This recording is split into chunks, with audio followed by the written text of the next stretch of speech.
Ambulance में shifting के दौरान मेरा हाथ शायद एम्बुलेंस में टच हुआ और उसी टाइम पर मेरे हाथ ने जब दोबारा चेक किया तो मेरी दोबारा ज़िंदा होने की तस्दीक कर दी और आई एम लकी कि मुझे दोबारा से ज़िंदगी जीने का मौका मिला है। मेरे साथ हैं अहमर के बारे में बताता जाऊँ तो अहमर चंद दिन कबल बहुत ज़्यादा बाज़गश्त में रहे, अखबारों और डिजिटल मीडिया की जीनत बने रहे।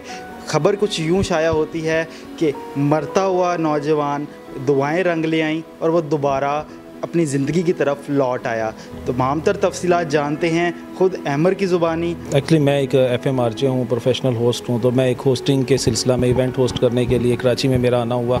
तो इवेंट में अभी टाइम था तो उसी दौरान मेरी तबीयत ख़राब हो गई। मुझे बहुत शदीद बुखार के साथ सांस लेने में शदीद दुश्वारी पेश आ रही थी, चेस्ट इन्फेक्शन फ़ील होने लगा। तो जब मैं हॉस्पिटल गया तो हॉस्पिटल इंतज़ामिया ने जब मेरा टेस्ट कुछ रिकमेंड किए डॉक्टर ने तो मुझे कोविड निकल आया। तो उस कोविड की वजह से मेरी कंडीशन दिन ब दिन डे बाय डे बजाय सुधरने के ख़राब होने लगी। यहाँ तक कंडीशन पहुँच गई कि मैं वेंटिलेटर पर मुंतकिल हो गया। ये तो बहुत बेहतर था कि मेरे साथ हमारे एक मुंशी जी होते हैं, आप हमारे हेल्पर कह लें उन्हें, तो वो साथ मौजूद थे। उन्होंने फैमिली को इत्तला दी। हालत बिगड़ती जा रही थी और 9 अप्रैल का जो डे था ना, उस टाइम मुझे शायद मेरी सिक्स सेंस कहने लगी। ये वक़्आ 9 अप्रैल को सारा ये वाक़या हुआ? जी, ये मैं इससे पहले से हॉस्पिटल में एडमिट था। क्रिटिकल हालत 9 अप्रैल को? जी, 9 अप्रैल से पहले ही तकरीबन 5-6 दिन पहले से मैं क्रिटिकल सिचुएशन के अंदर था और 9 अप्रैल को ऐसा हुआ कि मुझे सिक्स सेंस मेरी कहने लगी, फीलिंग्स आ रही थी कि अहमर अब तुम नहीं बचोगे, अब शायद वो वक्त आ गया है जो हर इंसान पर आना है। बेशक कहा जाता है कुल्लु नफ्सिन ज़ायक़ातुल मौत। तो मैंने उस टाइम अल्लाह ताला से अपनी मग़फ़िरत की दुआएँ करना शुरू की और असर का वक्त था तकरीबन।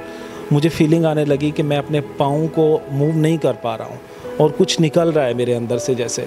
और मेरी दुआ है कि मुझे दोबारा भी जब मौत आए तो मुझे अल्लाह ताला ये तौफीक दे कि मैंने उस टाइम अल्लाह ताला से अपनी मग़फ़िरत की दुआ की और कलमा तैयबा में पढ़ रहा था। सडन ऐसा हुआ कि मुझे लगा कि मेरी बॉडी के अंदर से तमाम पेन सब कुछ ख़त्म हो गए और मैं कुछ निकल गया है और मैं अपने आप को अलग भी नहीं देख पा रहा था। अलबत्ता बेड पर मैं देख रहा था कि बेहिस हरकत में पड़ा हुआ था और उसके बाद मुझे अचानक जैसे एक तूफ़ान का शोर होता है वैसा शोर फ़ील हुआ और उसके बाद मुझे कुछ नहीं याद कि मैं कहाँ था और कहाँ नहीं था।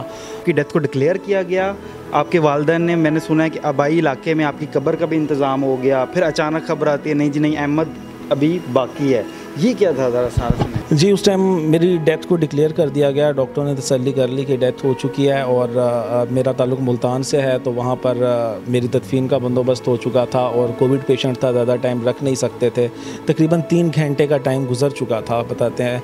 तो एम्बुलेंस में शिफ्टिंग के दौरान मेरा हाथ शायद एम्बुलेंस में हाथ मेरा टच हुआ और उसी टाइम पर मेरे हाथ ने मूवमेंट किया, जिसकी बेस पर ना इर्द गिर्द के जो लोग थे आसपास खड़े थे वो तो डर गए, लेकिन कहते हैं बाप तो बाप होता है। और मेरे बाबा ने ना सिर्फ मुझे हक किया उसी टाइम पर और कहा कि डॉक्टर से कि इनको दोबारा चेक किया जाए। डॉक्टर्स ने जब दोबारा चेक किया तो मेरी दोबारा ज़िंदा होने की तस्दीक कर दी। माँ बाप का क्या रिएक्शन था? एक बेटा जिसके वो गम में उसकी कब्र का भी इंतज़ाम कर रहे हैं, रिश्तेदारों को इत्तला की जा रही होगी, दूसरी तरफ वो बेटा वापस लौट के उनके पास आ जाता है। मेरे बाबा कहते हैं कि जब तुम पैदा हुए थे उस टाइम शायद हमें इतनी खुशी थी उस टाइम भी कि इकलौता बेटा, 2 बहनों का भाई पैदा हुआ है, लेकिन उस टाइम इतनी खुशी नहीं थी जितनी खुशी हमें तुम्हारे दोबारा ज़िंदा होने पर हुई। और मेरी वालदा तो कहती हैं कि पहली बार मुझे एक छोटा सा बच्चा मेरी गोद में आया था 1 दिन का और अब मुझे एक 26 साल का जवान पला पलाया बेटा वापसी आ गया है।